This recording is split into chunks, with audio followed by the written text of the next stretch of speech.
The market was full of noise, smoke, and broken souls. Alien traders shouted prices, laughing as they showed off their slaves.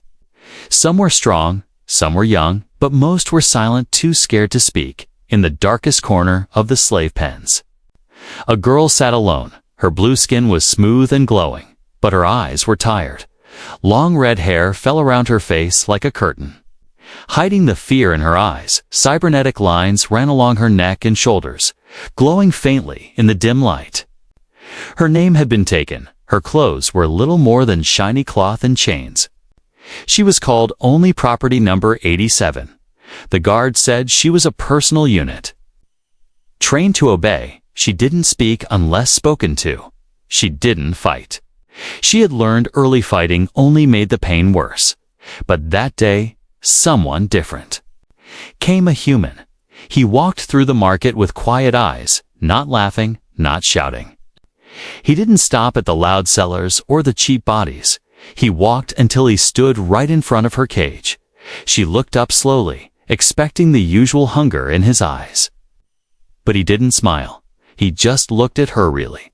Looked, and then he asked the trader, "How much for this one?" The trader grinned. "Ah, special one.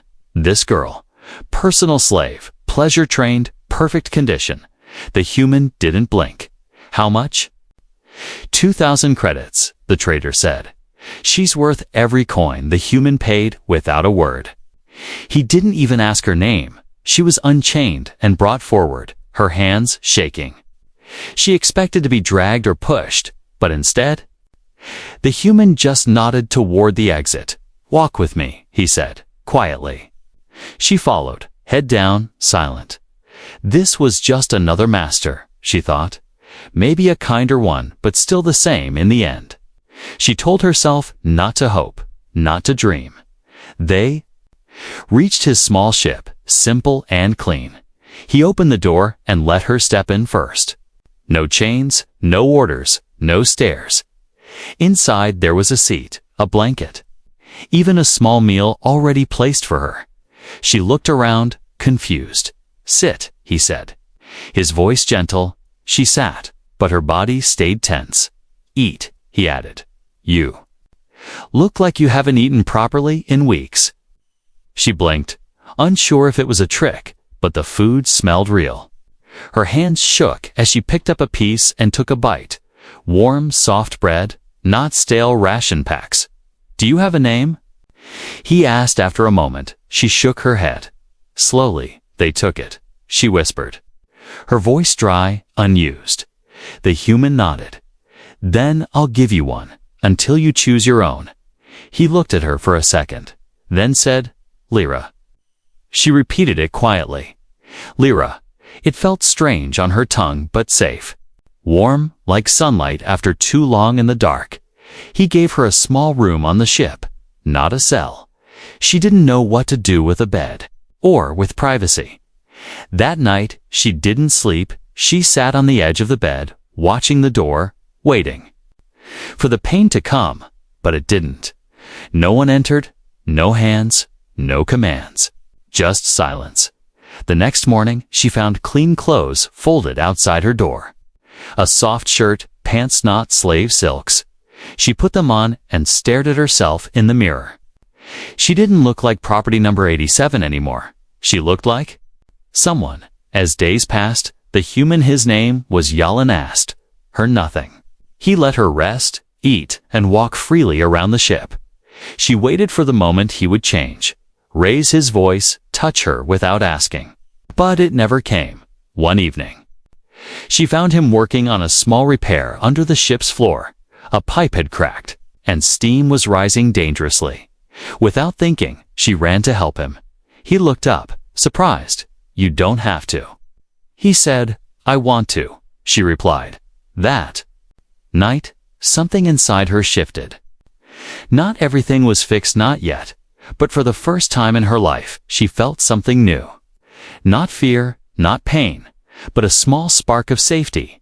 Yalan sat across from her at dinner and said, "You don't owe me anything." She looked up, eyes wide. "I didn't buy you to use you," he said. I bought you to free you." She stared at him, her heart racing. No one had ever said those words to her before. And that was the moment her chains truly began to break. Lyra woke before. The ship lights came on. She sat up in bed, still not used to the softness beneath her. For years, she had slept on cold metal floors, chained like an animal. Now she had pillows, blankets, and silence. She looked around the small room, unsure what to do. She half expected someone to barge in, shouting orders, but the door stayed shut. Unlocked, quiet, she stood up slowly, her feet still unsure on smooth ground. In the corner, her folded clothes waited simple. Soft, clean. She touched the fabric like it was something rare. She had worn silk before, but had never felt like this. This wasn't for show, or to please someone. It was just clothing meant to cover her, not display her. She stepped out into the hallway, expecting someone to stop her. No one did. The ship hummed gently, and the lights flickered to life somewhere ahead. She heard soft music and the sound of dishes. Yalan stood in the small kitchen area, cooking something over a heated plate. He turned and smiled gently. "You're up early," she nodded, unsure what to say. "Hungry?" he asked, holding out a warm bowl of something that smelled sweet. She stared at it for a second, then took it with both hands. She expected to be watched as she ate like before, but he turned away, giving her space. It confused her, made her nervous, made her curious. When she finished, she placed the bowl down carefully. "Thank you," she said quietly.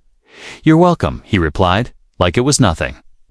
They didn't speak much that morning, but later, as Yalan worked on the ship's controls, Lyra sat across from him, watching.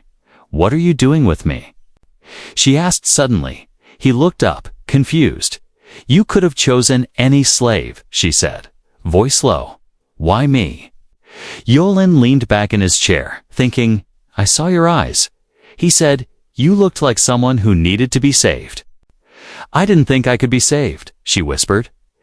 "Everyone can," he said. "Even if they don't believe it yet." That made her quiet. Her mind went back to the nights she cried in silence, to the days her body moved on command, like a puppet, to the faces that touched her without care. Now, this human man. He touched nothing, asked for nothing. He only gave food, clothes, freedom, a name, later. Yalan gave her a tablet screen with simple words and pictures. "Start with this," he said. "You'll learn fast." She looked at the lessons letters. Numbers, maps, stars. No one had ever tried to teach her anything before. She had always been told she wasn't meant to think, only to please. Days passed. Lyra started walking around the ship more confidently. She began asking questions. Small ones. What is this switch? Why does the engine glow? Where are we going? Yalan always answered with patience. They were heading toward a quiet moon called Valor Prime. Not many people lived there, just farmers and wanderers. He said they could disappear there. If she wanted to, start fresh, disappear. She asked, "You mean? Like I was never a slave?" "Yes," he said softly. "You can become whoever you want." But that night, Lyra had a nightmare. She saw her old owner, smiling with metal teeth holding her chain. She woke up screaming, breath shaking, skin cold. The door opened, and Yalan rushed in. But he didn't touch her. He didn't even step close. He just stood in the doorway, letting her breathe. "I had a dream," she whispered. "I know," he said gently. "It'll take time." He didn't ask her to explain. Didn't ask for details. He just waited until she nodded and said, "I'm okay now." Then he closed the door quietly. The next morning, Lyra walked into the cockpit without fear. "I want to help," she said. Yalan looked surprised, but nodded. He showed her small things: buttons, switches, readings. She watched carefully, learning fast. When they landed on a supply station to refuel, Yalan told her she could stay inside. "No," she said. "I want to come." "Are you sure?" I don't want to hide anymore. She wore a gray cloak, her hood low. But even as they walked through the station, no one looked at her like a slave. No chains, no collar, no hungry eyes. She was just a person walking beside a human man. And, for the first time, she felt something deep in her chest. Not fear, but pride. Like maybe she was worth something after all. Back on the ship, she looked at her reflection again. The girl she saw now had eyes that glowed not from implants, but from hope, and she thought to herself, maybe he didn't save me just to be kind. Maybe he sees something in me I can't see yet. But what if someone from her past came looking? What if they still wanted her back? She didn't know the answers, but one thing was clear. Lon hadn't touched her, hadn't used her, and because of that, she was slowly learning how to live, not as property, but as a person. The stars were quiet as the ship drifted through open space. Lyra sat near the window, watching them like tiny sparks in the dark. They looked free-glowing, moving, never chained. She wondered if she could ever be like that. Yalan was working. Beneath the floor panel, fixing a coolant pipe. The air smelled faintly of hot metal and oil. It had been 5 days since they left the supply station. 5 quiet days filled with soft words and shared meals. Lyra had begun to smile again. Just a little, and she had even started laughing, awkward and unsure, but real. She didn't know what to call the feeling in her chest, but it was warm, like a fire slowly growing stronger. Then the alarm beeped.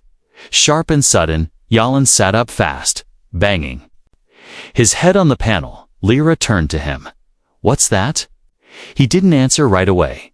He checked the screen, and his face turned cold. "Another ship," he said, "small, fast, and heading toward us. Pirates." She asked, her voice already shaking. "Maybe," he said, standing up. "But they won't board us without a fight." Lyra's hands trembled, but she stood with him. She had faced cruel masters before, but never with someone at her side. Yalan grabbed a plasma rod and handed her a smaller one. "Stay close to me," he said. "Only fight if you have to." The ship shook. A loud clang echoed through the hull. They had docked. Lyra's old instincts screamed hide. Obey, don't fight, but something else pushed inside her now. A voice that said, "Not again." Not this time. The first pirate stepped through the airlock. Tall, armored, and cruel-looking, he pointed a shock blade toward Yalan. "Give us the girl," he growled. "She's marked belongs to the Black Chain." Lyra froze. That name. The Black Chain, her old owner's network. They had found her. Yalan stepped in front of her, calm and firm. "She's not property," he said. "She's free now." The pirate laughed. "Not anymore." He rushed forward. Swinging the blade, Yalan blocked it, barely, and pushed back. Another pirate entered behind him. Lyra saw Yalan struggle. He was fast, but not trained for battle. Something snapped in her. She remembered the dark rooms, the collars, the pain. She remembered how he had fed her, clothed her, given her a name. And without thinking, she moved. She jumped forward and swung the plasma rod. It hit the second pirate's arm with a crack. He roared in pain and dropped his weapon. She grabbed it, rolled, and stood between them and Yalan. "She's fighting." One of the pirates hissed. "Slaves don't fight." "I'm not a slave," she shouted, her voice shaking but strong. "You don't own me anymore." The battle was fast, messy, brutal. Yalan fought with strength, but Lyra fought with fire. She screamed, kicked, blocked, and struck with everything she had. When one of the pirates grabbed her arm, she bit him hard. When another tried to knock Yalan down, she rammed her shoulder into him. She had never been trained to fight, but she had rage. When it was over, the pirates lay groaning on the ground. Lyra stood over them, breathing hard, her hands still shaking. Yalan looked at her. Stunned. "You saved me," he said. She dropped the rod and fell to her knees. Tears came, hot and silent, I thought I was weak, she whispered. I thought I was only made to serve. He knelt beside her, placing a hand on her shoulder, gentle, warm. You're not weak, Lyra, he said. You're brave, stronger than anyone I've met. They dragged the pirates to the airlock and sent them floating back in their escape pod. Then Yalin locked down the ship and set new routes, farther from danger, deeper into uncharted space. Later that night, Lyra sat beside him at the control panel. She had bruises on her arms, a cut on her cheek. But she smiled, not because the fight was over, but because something inside her had changed. She had protected someone, not because she had to, but because she chose to. She had faced her fear, her past, and she had fought it. Yalin poured her a warm drink and handed it to her. Sleep well tonight, he said. You earned it. She took the drink, her fingers brushing his. Thank you for seeing me, she said softly. Not as property, she added, but as a person. He looked into her glowing violet eyes. You were always a person, Lyra, he said. Ah, they just tried to make you forget. As the ship floated quietly through the stars again, Lyra leaned her head back and closed her eyes. For the first time, she felt proud. Not just for surviving, but for standing up for him and for herself. And the fire inside her was only just beginning to rise. The sky over Valor Prime was pale gold. Its twin suns hung low as the ship touched down on soft green soil. Lyra stared out through the small window, her heart beating fast. She had never seen a place like this: open fields, tall trees, wind that smelled like flowers. Yalin stepped beside her, placing a hand gently on her back. This is home now, he said. She nodded, still unsure if such peace could truly belong to her. They walked through a small village made of stone and steel.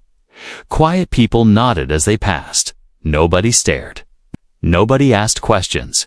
And for the first time, Lyra wasn't afraid of being seen. Jalen's house stood near the edge of a wide river. It wasn't big or fancy, but it had a roof, running water, and space. He gave her her own room again, no locks, no chains, just trust. Lyra spent the next few days exploring. She touched the soil, let sunlight warm her skin. She helped Yalin fix broken tools, carry water, clean the house. Each task made her feel useful human. She began to laugh more, to speak with neighbors, to sleep without waking up crying. The weight she carried for so long was finally growing.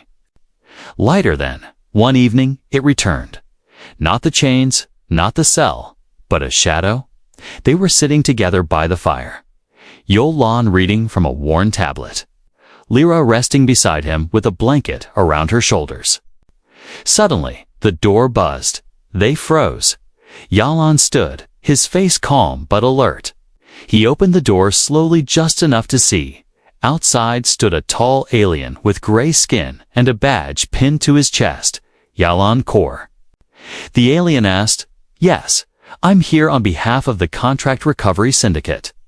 Lyra stood up, heart slamming against her ribs. The name was one she remembered too well. The alien held up a hologram. It showed her old ID tag property. #87. This woman is stolen property, he said flatly. She was never stolen. Yalin said firmly. I bought her fair and legal. She was not yours to buy. The alien replied. She belonged to the Black Chain, and they want her back. Lyra stepped forward, her voice shaking. I'm not property, she said. Not anymore. The alien barely looked at her. Under trade law, it doesn't matter what you feel, he said. They have filed a claim, and unless it is disputed, she must be returned. Jalen's hands clenched into fists. What if we dispute it? The alien smiled coldly. Then expect more visitors. Armed ones. He left a data crystal on the table and walked away. Yalin slammed the door shut behind him. Lyra stood in the center of the room. Frozen, they found me, she whispered. They really found me. Yolno walked to her and took her hand. We're not going back, he said. not without a fight. That night, neither of them slept. Lyra paced the room, remembering everything she tried to forget: the cuffs, the punishments, the names she was forced to answer to, and now they were trying to pull her back into it. Yalin worked through the night, sending encrypted messages. Pulling up legal records, the purchase had been real. He had the documents, but in the outer systems, Black Chain had deep power, money, and muscle. "They'll come," Lyra said quietly. "I know how they work. They don't let anyone go." Yalin looked at her with tired but steady eyes. "Then we don't wait," he said. "We prepare." Over the next 2 days, they reinforced the house. Yalin taught her how to use the stun traps and pulse turrets. Lyra trained to her. Moves still rough, but her fire stronger. She no longer froze when holding a weapon. She no longer looked down when someone spoke to her. And deep inside, something had started to grow again. Not fear, but purpose. Then, on the third night, the sound came. Engines, low and cruel. Echoing across the hills, a ship, black and sharp, hovered above the village. Lyra stepped outside. Her hand tight around a plasma pistol. The wind blew her hair back.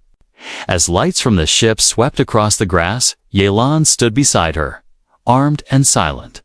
The side of the ship opened slowly. Figures stepped out, armored and ready. One of them held a chain, another held a scanner. They were here to take her, to erase her name again, to turn her back into property number 87. But this time, she wasn't alone. She wasn't silent, and she wasn't going back. The past had come for her, but this time, it would have to face the woman she had become. The cold wind blew across the field as the black ship landed. Its engines hummed like a warning, deep and sharp. Lyra's heart pounded. But her feet stayed firm on the ground. She had spent her whole life running, hiding, obeying, but tonight's she would not take one step back. Yalin stood beside her, his body tense, weapon ready. His eyes stayed fixed on the figures stepping out of the ship. 5 men in armored suits, glowing red symbols on their shoulders, Black Chain agents, trained hunters. And worse owners, the leader was tall. With metal coils wrapped around his arms, his voice was smooth, but full of poison. "Give her up." "Human," he said. "She's marked. She was bought with Black Chain credits. She's ours. She is not yours," Yolin said coldly, stepping forward. "She is a person, not a product." The agent smiled. "She was bought, programmed, broken in. She's property. We have papers." Lyra's fingers clenched around her plasma pistol. "Your papers mean nothing," she said. Her voice hard like steel. The agent looked at her, pretending to be amused. "Look at you, talking back like you're free." He said, "We trained that out of you. Girl, you failed," she said, taking a step forward. "I'm not that girl anymore." The agent's face changed. He raised his hand.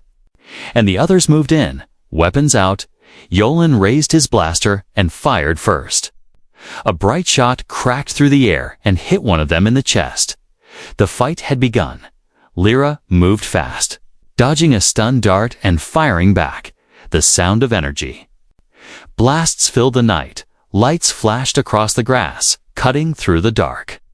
One agent rushed Yolan with a shock blade. Lyra threw herself between them. Blocking with her arm, pain shot through her side, but she didn't fall. She turned and struck the man in the face with the butt of her pistol. "Stay down," she shouted, breathless. Yalin covered her as she retreated behind a crate. Blood ran down her arm, but she didn't stop. Not this time. Not again. Another agent crept along the side of the house, trying to sneak in. Yulan spotted him and launched a stun mine, sending him flying backward. But the leader didn't flinch. He walked forward calmly, even as his men fell. He locked eyes with Lyra. "You're still mine," he said. "You think this human saved you? He just borrowed you. I don't belong to anyone," she snapped. The agent pulled out something from his belt, a glowing rod. "Then come take your freedom," he said. Lyra stepped forward, ignoring the pain. Yalan grabbed her arm. "You don't have to fight him alone. I do," she said. "This is my chain to break." She faced the agent as he charged. He was stronger, faster, trained, but she had something he didn't. She had purpose. She dodged the first swing, barely, then kicked his leg, making him stumble. He came at her again, and she rolled under the strike. She had no style, no technique, only heart. He caught her wrist and twisted. She screamed, but used the pain to drive her knee into his stomach. He fell back, gasping. "You should have stayed a slave." He hissed. "You should have stayed dead," she said, and fired. The shot hit his shoulder and sent him crashing into the dirt. Lyra stood over him, breath heavy, eyes burning. She aimed again, but her hand shook. Then Yalan stepped up behind her. "It's over," he said. "You've already won." She dropped the gun. Not because she was weak, but because she was finally free. The remaining agents fled, dragging their wounded leader into the ship. The engines roared, and the ship lifted off into the night. Lyra collapsed into Jalen's arms, her body shaking. "I was so scared." She whispered. "I know," he said, holding her tight. "But you didn't run." That night, Yalan cleaned her wounds while she sat by the fire. Silent, he said nothing, just worked gently, carefully. When he finished, she looked at him and said, "I would have died for you." He met her eyes, full of warmth. "But you lived for yourself," he said. "That's even stronger." She leaned her head against his chest.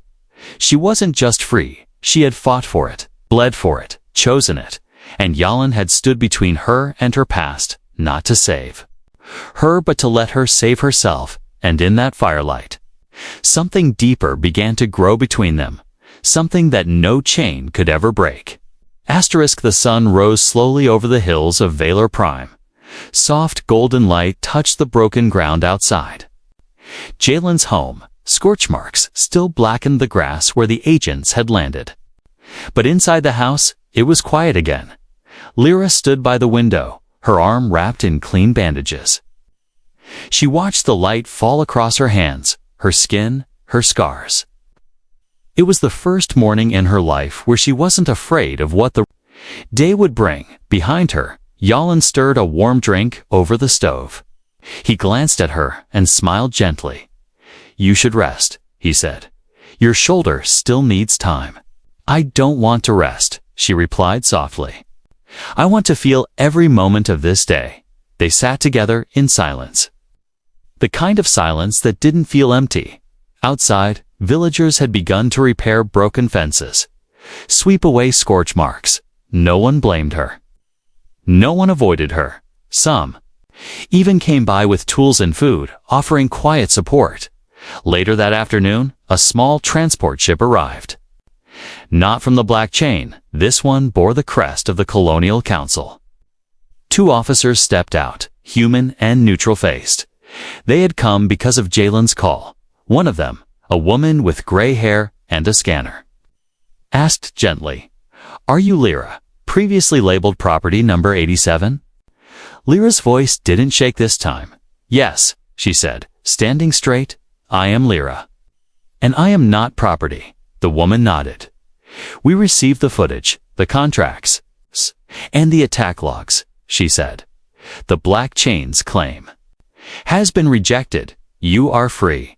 The other officer added, "Legally, permanently." Lyra looked at Yalan, who gave a small nod.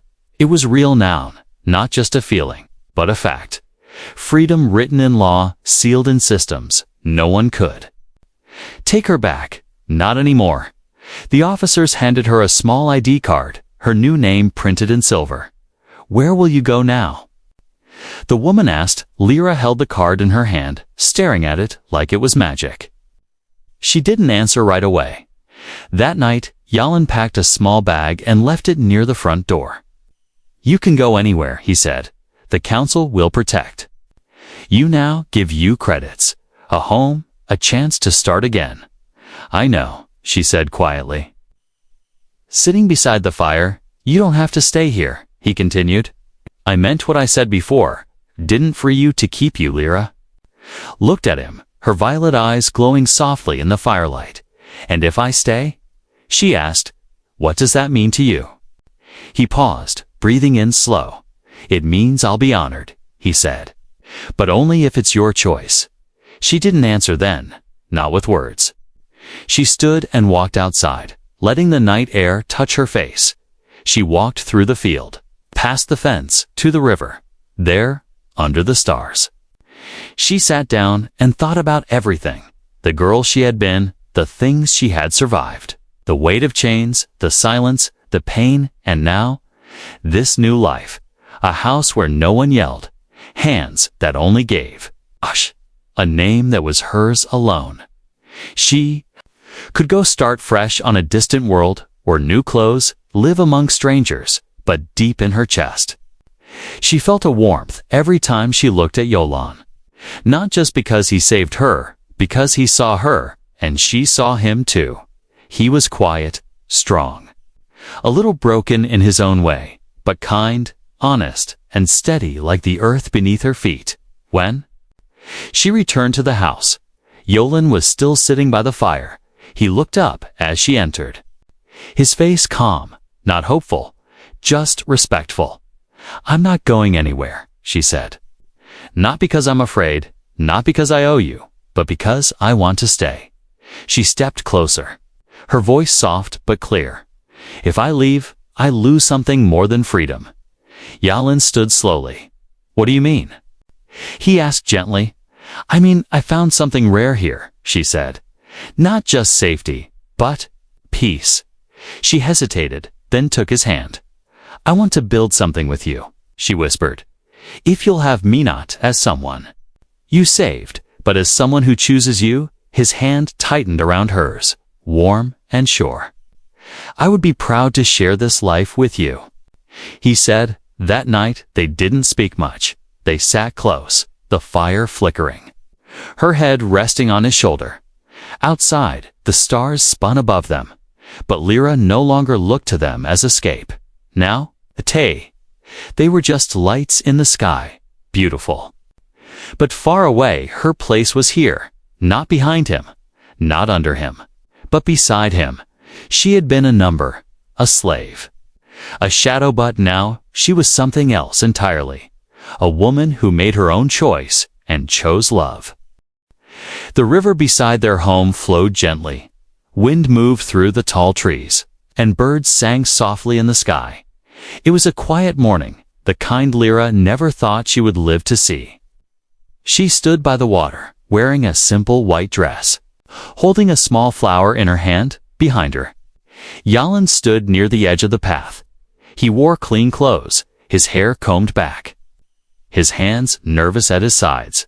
Lyra turned to him, her eyes calm, her heart full. Are you sure? He asked, voice low. She smiled. I've never been more sure. There were no crowds, no music. Number priest from the stars, just two souls under the sun. Two people who had walked through fire and found each other. They stood face to face in the grass as a kind neighbor, old and gentle, read a short vow. Lyra reached out and took Jalan's hands. I was once nothing, she whispered, a number, a slave, a tool. But now I am free, she said. And I give that freedom to you not as a gift, but as a choice. Yonat looked at her, with eyes full of emotion. I didn't know what I was missing until I saw you. He said, you were never nothing, you were just waiting to be seen. They leaned close, and under the open sky, they kissed. Not with hunger, but with peace, with trust, with a promise. The small group of villagers clapped gently. There were no speeches, no cheers. Just warm smiles and soft nods. Later that evening, they sat outside by the fire. Lyra leaned against Jalen's shoulder, her feet bare in the grass, a soft blanket wrapped around both of them. I keep thinking this is a dream, she said, that I'll wake up back in a cold cell. Yolan held her hand tighter. "This is real," he said, "and no one can take it from you again." She closed her eyes for a moment, letting the warmth sink into her skin. Then suddenly the ground trembled slightly. She sat up, alert, her past still too close behind her. Yolan stood, reaching for his scanner. A small ship had landed near the edge of the village. But it wasn't black or sharp. It was silver and round, soft in shape, peaceful in movement. From the hatch stepped a figure in white robes, carrying a datapad. He was older, calm, and alone. "I'm looking for Lyra," he said, his voice gentle. Yolan moved beside her, protective again. "I'm here," she said, not hiding. The man bowed his head slightly. "My name is Aurel Voss," he said. "I was once a contract keeper for the slave markets. I left the system long ago. I've been collecting data to expose the black chain." He added, "I heard your name, your fight." Lyra narrowed her eyes, unsure. "Why come here now?" "Because people are listening," Aurel said. "Your case inspired others. Some slaves are running, some masters are afraid. They call you the broken star who turned and burned her captors." Yolan glanced at Lyoshe, didn't like being called that. "I don't want to be a symbol," she said. "I just want to live." "I understand," Aurel replied, "but sometimes symbols save lives, even when they don't want to." He held out a data chip. "This has names, locations, trade records, riddance. Use it, or don't," he said. "But I had to bring it to you." Lyra took the chip in her hand. It was heavy not in weight, but in meaning. She looked at Yolan, unsure. He placed his hand on her shoulder. "We'll decide together," he said. That night, they placed the chip inside a drawer, not forgotten, just waiting. They didn't make plans for war or revenge, but they knew the choice was now theirs. Weeks passed, and peace returned. Lyra planted flowers outside the house, helped rebuild a new water pump. She laughed more now, real laughter, the kind that came from deep inside. Sometimes she sang when she thought no one was listening. Yolan always listened. One evening, he found her sitting under the stars, holding her old ID tag in one hand and her wedding ring in the other. "I used to think this tag was part of me," she said, "but it's just metal, just trash." She dropped it into the fire and watched it melt. Then she looked at him and smiled. "I'm not who I was," she whispered. "I'm yours and I'm mine." He pulled her close, and together they watched the flames. A past burned away. A future just beginning. She had once been a slave, hidden behind chains and silence. Now she was a wife, a fighter. A woman who chose love and never looked back,